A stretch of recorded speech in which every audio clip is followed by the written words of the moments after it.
Una vez más nos hemos acercado hasta Marcilla de Campos y hasta este observatorio astronómico particular para mostrarles algo que dejamos pendiente en la última visita, una magnífica colección de telescopios con la que seguimos profundizando en el conocimiento de la astronomía de cara a estos 3 años de eclipses solares que vamos a poder ver y disfrutar en España y especialmente en Palencia.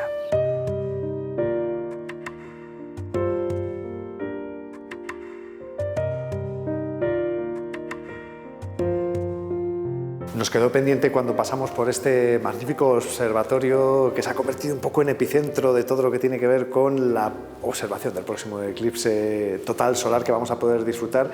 Este espacio, ¿no?, anexo a este observatorio de Marcilla, que nos va a mostrar Javier Terceño. Muy buenas, Javi. Muy buenas. Y que la otra vez no tuvimos tiempo y dijimos, volveremos. Y así aprovechamos y seguimos profundizando en el conocimiento en torno al mundo de la astronomía y sobre todo para mostrar la magnífica colección de telescopios, que es, podríamos decir, casi el recorrido por toda una vida y por la evolución incluso, ¿no?, de estos aparatos. Pues en cierto modo así ha sido, porque en realidad todo lo que hay aquí es, bueno, salvo ese primero antiguo que es un regalo,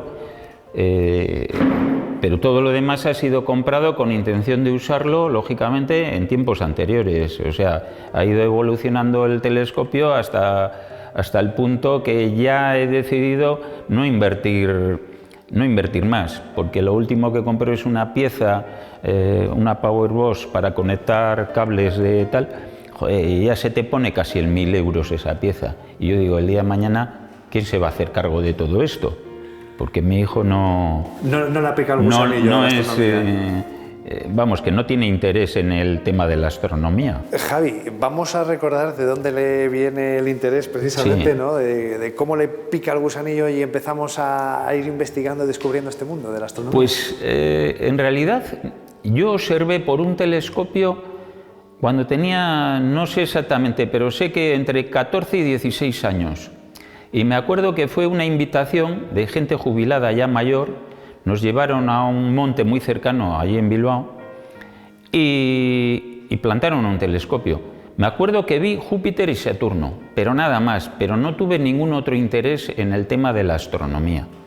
Entonces, pasado el tiempo, tampoco mucho tiempo, sí que es verdad que a través de la radio, la televisión y tal, pues ahora ha vuelto a salir otra vez el tema OVNI, el tema tal.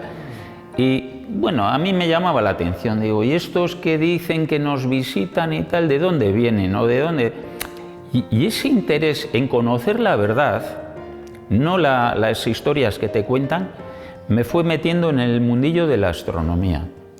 Y ya de joven sí que es verdad que la fotografía y la observación, lo primero que compré con mi primer sueldo fueron una cámara fotográfica y unos prismáticos, que todavía les tengo ahí, o sea que tienen ya 50 y casi 60 años.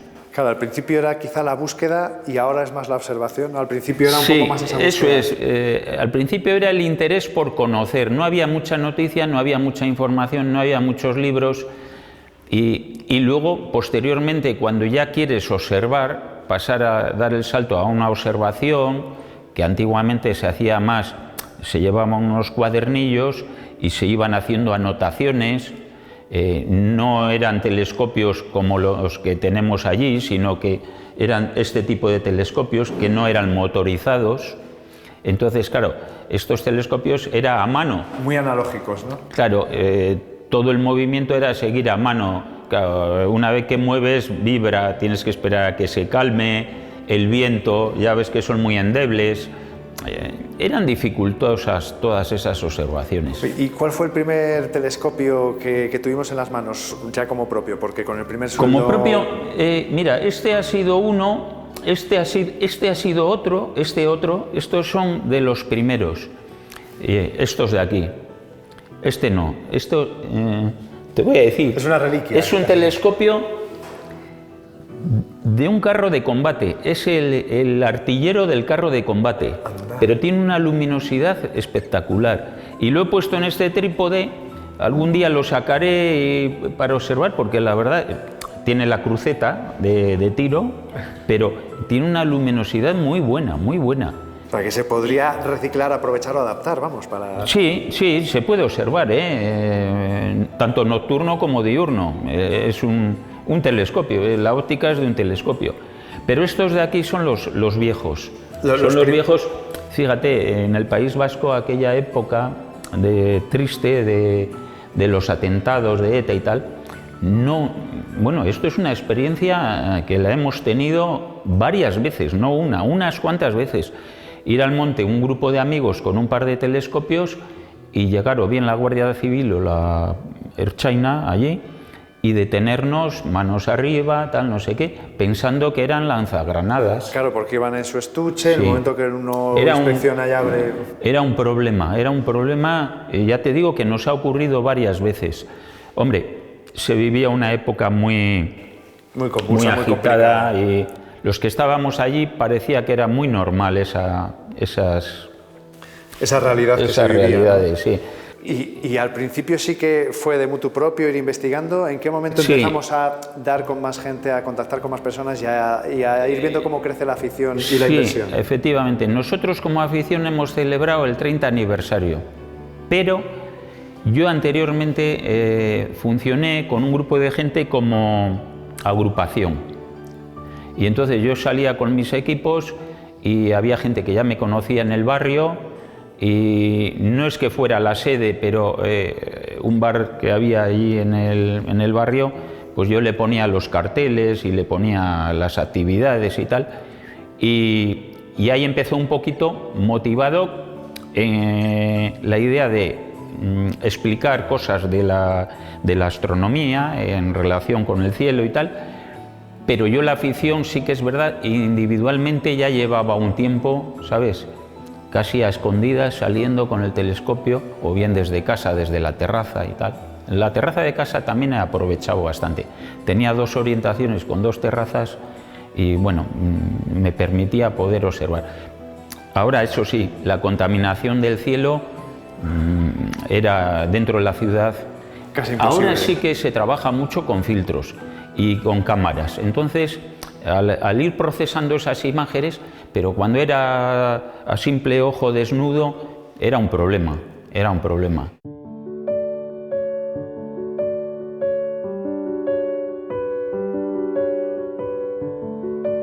Tenemos 2 tipos de telescopio de óptica, lentes y espejos, ¿vale?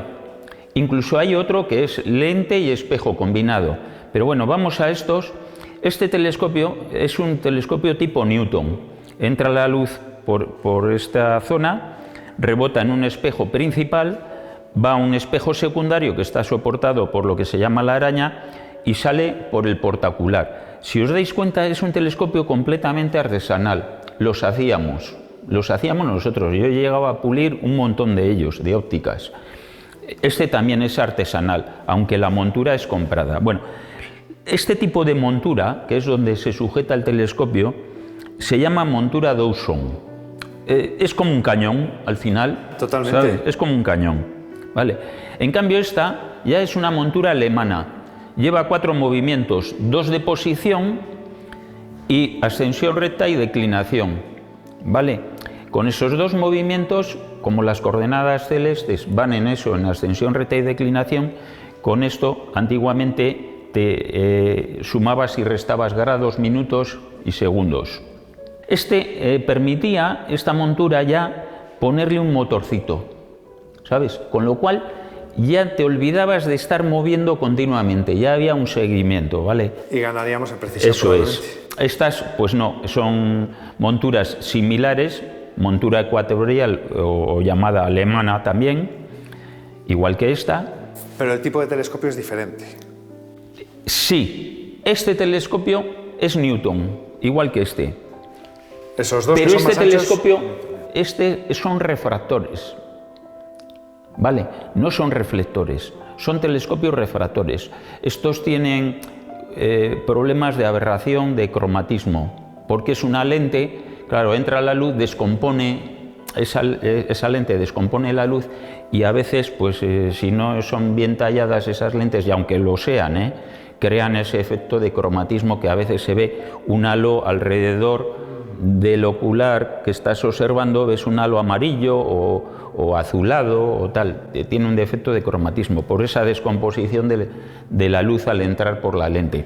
En cambio estos no lo tienen, pero tienen un efecto que se llama efecto coma, que las estrellas no salen puntuales, parecen como una coma.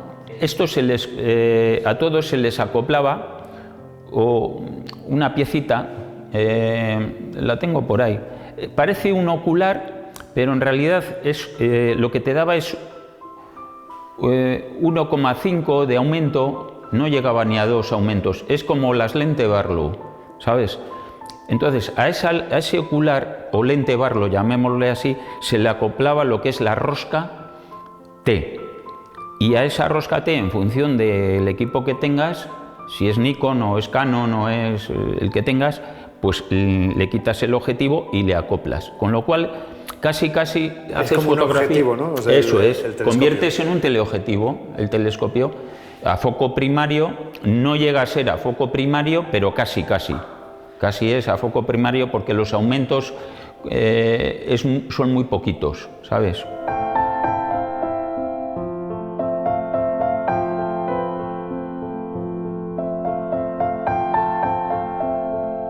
La prueba de que los telescopios se pueden no solo configurar, sino incluso casi crear uno mismo, si es apañado y mañoso. Aquí la tenemos porque, de hecho, estamos en faena, ¿no, Javi? Sí. En este caso, con rectificaciones o al menos intentar reparar. Sí, eso es. Bueno, este ya le he reparado y está colimado. Pues está este ya está en uso, sí. Este es mío, ¿eh? Este me lo ha traído un familiar. Estaba completamente abollado, aplastado el tubo y tal. Bueno, he conseguido que tenga cierta redondez, le faltan piezas, ahí me han dejado la caja también, pero bueno, he conseguido desmontar el espejo principal, ya ves que es una cosita de nada, pero no es esta la parte que se tiene que observar, sino esta, la que tiene que estar aluminizada. Ahí entendemos entonces... Claro, lógicamente está muy oxidada ya. El secundario, el espejo secundario, que es este de aquí, también está bastante pochito. No... Sí, que no, una simple restauración no va a ser suficiente, ¿no? Ya estos sirven un poquito para adorno más que otra cosa. Y bueno, para conocer un poquito también el funcionamiento y bueno, ya ves las piezas. Pues aquí le faltan piezas concretamente a este, pero bueno. Allí tiene lo que se llama el barrilete, aquella pieza de allí, la contrapesa, el portaocular, la montura, bueno, están las principales, el espejo secundario y el tubo. Y luego hay que tener mucho cuidado en el montaje porque estamos hablando de observar a miles de millones de kilómetros, entonces cualquier mínimo que estábamos comentando antes, cualquier mínimo movimiento, vibración o algo que no esté bien alineado, claro, echa por tierra todo, tema, ¿no? Claro, efectivamente. Yo tengo un colimador, aunque antiguamente lo hacíamos a ojo, entre dos personas. A ojímetro, ¿sabes? Como sí, decían. Se hacía a ojo y bueno, sí que es verdad que además antiguamente era más necesario hacer las correcciones por una sencilla razón. Nos íbamos a observar a los montes, a zonas alejadas de la ciudad. Entonces ibas con el coche y bueno, iba botando por caminos de piedra y claro, el telescopio sufría. Entonces se recomendaba o bien cada observación colimarlo o bien cada 2 observaciones colimarlo. Sí que es verdad que si no lo colimabas llegaba un momento que estaba muy desajustado. Que colimar entiendo que es ajustar, ¿no? Eso es, ajustar y que coincida el haz luminoso de luz que entra al espejo principal, que rebote al espejo secundario y que salga por el lateral al ocular que pongas y luego el ojo, claro, tiene que estar alineado, tiene que estar todo alineado. Estos están, uno ya reparado, otro en proceso. Este es un refractor y le he colocado le he quitado el prisma y el ocular que tiene allí y le he metido un colimador láser, ¿sabes? Y entonces, pues bueno, le he hecho unas colimaciones. Y bueno, parece que está bien ajustado. Le he apretado los tornillos, tenía varios tornillos que estaban flojos. Este ha sufrido un golpe y ya se ve, tenía la carcasa, bueno, y la tiene abollada, ¿sabes? y bueno, pues le desmonté la lente principal también, se la limpié y aprovechando todo, pues... En realidad esto es un tubo con una lente principal aquí, no tiene más misterio. No es como, por ejemplo, este. Estos tienen más... O aquel de allí. Más complejidad. Sí, aquel de allí pequeñito, ese es un cuatriplete. Quiero decir que los 3 colores básicos lo que hace es corregirla. Lleva, de hecho, si lo suelto de ahí y lo coges, dices, joder, pero ¿cómo pesa esto? Claro, tiene un conjunto de meniscos, de lentes, que lo que hace es corregir la luz según entra y se descompone en el objetivo. Lo que hace es, mediante los otros meniscos, corregir para que no tenga efecto de cromatismo. Se utiliza más para fotografía, para acoplar una cámara o también para ver, ojo, que se puede observar. Unos colores más realistas. Sí, eso es, para hacer fotografía o con cámara para sacar cielo profundo. Ese, por ejemplo, me da unas imágenes solares, claro, le pongo un filtro adelante, un filtro como este, ¿sabes? Y... Este es un filtro. Sí, es un filtro para el sol, sí, para ver la cromosfera, ¿vale? En cambio, el telescopio que tengo arriba... el que está en la cúpula. En la cúpula tiene otro telescopio pequeño. Ese es un H-alfa. Ese es para ver la fotosfera, ¿vale? Lleva un gas dentro que lo que hace es filtrar y conseguir unas imágenes de las protuberancias solares que sin ese filtro no se pueden ver, lógicamente. Lo que estoy viendo, Javi, es que este mundo de la astronomía, de la observación a través del telescopio, es amplísimo, es complejo. Sí. Y lo que me encuentro muchas veces es aficionados que se convierten en expertos. A la fuerza, ¿no? Podría pensar uno. Yo no me considero experto. Además he tenido unos lapsus en mi vida de parones de esto y de hecho cuando vine aquí prácticamente ya tenía abandonado el observatorio que yo tenía en La Rioja, lo tenía abandonado. Allí se han quedado piezas ya obsoletas, todos los ordenadores que tenía de esos grandones. Bueno, es que los ordenadores eso ya, sí, con programas, con cantidad de documentación, que nos falta tiempo y horas para poderlo ver. Ese es uno de los problemas. Yo, por ejemplo, tengo documentales cientos y cientos de horas, muchos grabados y otros comprados, pero es que luego piensas y dices, bueno, he tenido una afición, pero en realidad no me da tiempo a verlo todo, porque al final lo has visto una vez y como mucho dices, sé que lo tengo, lo voy a volver a ver, pero no te da tiempo a dar un repaso a toda esa información que tienes. Lo bueno de esta afición es que es muy fácil compartirla también. Sí. Precisamente en el caso de ver documentales y eso, pues se pueden hacer exhibiciones. Sí. De hecho, en este espacio se han promovido jornadas, charlas. Sí. Es una afición a la que no sé hasta qué punto se va sumando cada vez más gente. Yo creo quizás que ahora, bueno, con la moda del eclipse. Sí, yo creo que con el tirón ahora del tema de los eclipses, que son 3 los que vamos a tener, yo creo que la gente está, digamos, cogiéndole el gusanillo al tema de la astronomía.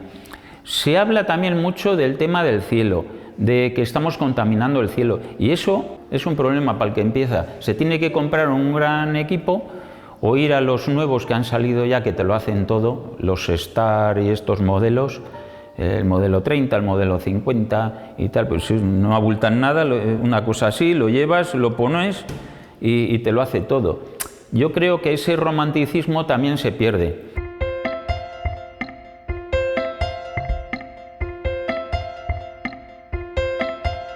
Esta es una combinación de lentes y espejo. Y entonces equivale a una focal concretamente de 270, o sea, de 2,70, 2,70 metros. O sea, que es el equivalente a un tubo de 2,70 metros. Igual que este es lo mismo, lente y espejo. Y entonces parecen pequeños, pero en realidad son focales grandes. ¿Por qué? Porque entra la luz, rebota, vuelve a rebotar y vuelve a salir. Y ese recorrido se va sumando y al final te da una focal, pues eso, más grande que este de aquí o que ese de ahí, ¿me entiendes? Que son focales únicas. Viene gente y en un momento dado saco este o saco aquel y la gente observa al modo romántico, viendo con un ocular, que yo todavía no he vendido los oculares, hay un mercado de venta de oculares. ¿Por qué? Porque la gente se está tirando a las cámaras. Entonces dice, ¿para qué quiero esto? Si ya lo que tengo son cámaras. Y arriba, por ejemplo, el telescopio de arriba, pues ya va con cámaras y con todo, ¿no? Entonces ese ya queda exclusivo para un uso más profesional, vamos a llamar así. En cambio estos, pues los saco, abro la puerta, lo saco ahí, lo conecto. A veces hemos conectado al ordenador y la imagen del ordenador al proyector y la gente está viendo en directo aquí en la pantalla, pues sobre todo de día, imágenes del sol. Ojalá esta afición siga creciendo porque significará que por un lado también se seguirá profundizando en el conocimiento, se seguirá divulgando y sí, por lo tanto estaremos más pendientes. Hace poco ha venido un grupo de niños de un colegio de Palencia y tal. Sí que es verdad que justo coincidencia estaba yo con un trancazo, lo pasé fatal, me puse mascarilla lógicamente para no contagiar a nadie, pero no, bueno, me hubiese quedado ese día en la cama perfectamente, pero bueno, vinieron y tal, lo mismo que cuando viene gente, pues saco, ya ves, este lleva un prisma Herschel, pues para ver el sol sin ningún problema, porque va a derivar todo el potencial de la luz del sol, va a salir por aquí y en realidad lo que te va a entrar por el ojo es un 0,01%. Y los filtros que se ponen, que son de este tipo, pues también ya la luz queda filtrada y ya, si acaso le pones aquí otro, pero bueno, se puede observar bien el sol. Lo que es la cromosfera, la fotosfera, como he dicho antes, es la capa exterior donde se ven esos bucles. Bueno, de hecho hay una imagen ahí del sol, las manchas solares y lo que realmente expulsa el sol al exterior, que son partículas ionizadas que luego en realidad nos vienen a la Tierra y gracias a la magnetosfera terrestre se producen lo que son las auroras boreales y las auroras australes. Pero eso es peligrosísimo, vamos, eso a los que están en el espacio les machaca, ¿sabes? Y si te coge una actividad directa hacia la Tierra, pues es que muchas veces fríe hasta los satélites que están pasando por ahí en ese momento. O sea, es tal el potencial que tiene el Sol que si no sería por la atmósfera y por las capas exteriores que tenemos, no existiría vida, vamos, prácticamente.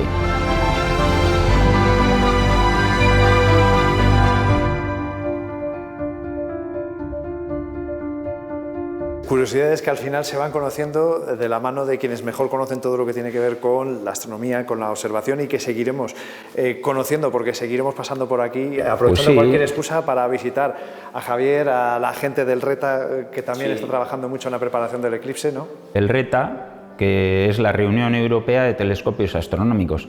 En principio los organizadores estaban un poco escépticos, y ayer mismo me dice, jolín, hemos pasado... No queríamos pasar al principio entre 75 y 100, ya 100, no querían pasar de 150, ya hemos pasado de 150. Digo, no sé dónde van a poner el límite, porque claro, nosotros tenemos también el compromiso con una empresa de catering para todos esos días. Para el servicio, ¿no? Claro, porque no solo es observar el eclipse, sino que va a haber conferencias, observaciones a las noches, todos esos días. Y bueno, pues al final son varios días y que se han ido prolongando. Al principio eran 2 días, luego dijeron que 5 era mucho, bajaron un poco el pistón a 3, ahora parece ser que lo quieren estirar porque ve que afluye gente que quiere venir y tiene interés y bueno, pues al final, pues como mucho tenemos el tope de 200.